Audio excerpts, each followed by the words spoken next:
মিঠুন চক্রবর্তী কতটা ভালোবাসতো আপনাকে? খুব ভালোবাসে বাবা। আমাকে নিয়ে চেয়েছিল বোম্বেতে, আমি গেলাম না, বোম্বে গেলাম না। চেয়েছিল, অনেকবার বলেছে যে দিদা চলুন, আপনি বোম্বে চলুন।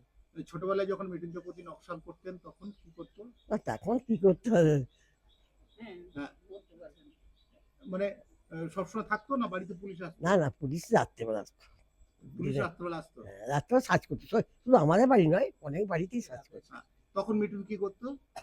এখন তো মাসির বাড়ি চলে যেত, মানে বাড়ি থেকে চলে যেত? হ্যাঁ, কাছে। কেমন ছিল মিঠুন চক্রবর্তী? না, ভালো, সব দিনই ভালো, ও সব দিনই ভালো। ভালো ছিল? হ্যাঁ, মিঠুন সব দিনই ভালো। নাহলে কেউ বলে যে আপনি কি বোম্বে চলুন, কেউ তার কি দরকার ছিল? তার কোনো দরকার ছিল? আমি ছোট, এখনো খোঁজ নেয়?